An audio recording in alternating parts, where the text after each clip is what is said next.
നല്ല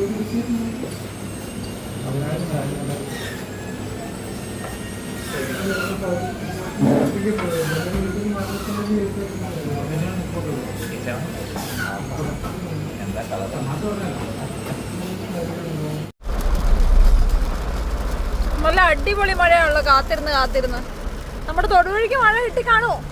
തൊടുപുഴയ്ക്ക് മഴ അറിയില്ല, മഴ പെയ്താണെങ്കിൽ നല്ലതായിരുന്നു. എന്താണേലും പാല ഈ ഭാഗത്തേക്ക് നല്ല മഴയാണ്. തൊടുപുഴയ്ക്ക് കിട്ടുമോ അറിയില്ല.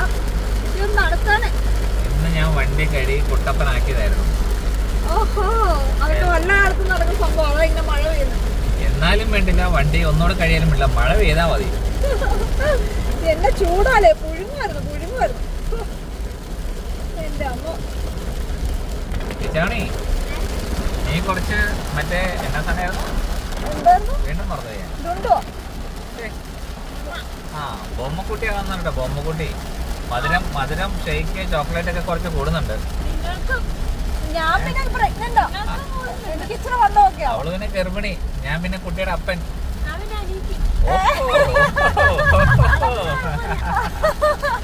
അനിയത്തിയല്ലേ, കൊച്ചിനെ നോക്കേണ്ട ആളാ. എന്നിട്ട് വണ്ണം വെച്ചിരുന്നോ? അപ്പൊ നീയും ധൈര്യമായിട്ട് വണ്ണം വെച്ചോ. കൊച്ചിനെ നോക്കി നമുക്ക് മരിയാ. നല്ല മഴയാണല്ലോ, അടിപൊളി മഴ.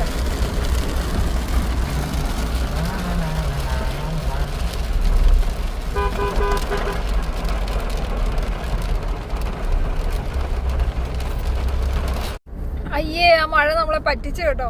ഞാൻ പിന്നെ കൂളിംഗ് ഗ്ലാസ് വെച്ചു. മഴ ആ വളവിന്റെ അവിടെ വരെ ഉണ്ടായിരുന്നുള്ളൂ. അയ്യോ, നമ്മുടെ തൊടുപുഴയ്ക്കൊന്നും മഴ കാണത്തില്ല കേട്ടോ മിക്കവാറും. ആ പാലാ ബേക്കറി കഴിഞ്ഞിട്ട് ഒരു ഇച്ചിരി ദൂരം മഴയുണ്ട് അല്ലേ? ഇവിടേക്ക് മഴയില്ല, പെയ്യുന്ന ലക്ഷണവും കാണുന്നില്ല കേട്ടോ. നല്ല വെയില. അപ്പോൾ തൊടുപുഴ എത്തിയപ്പോഴത്തേക്കും കിച്ചാമണി ആൾ ഉറങ്ങിപ്പോയിട്ടോ. പാവം കിച്ചാമണി. ഉറങ്ങുമ്പോൾ പോലെ എന്ത് നിഷ്കളങ്കതയാന്ന് നോക്കിയാൽ മുഖത്ത്. പാവം.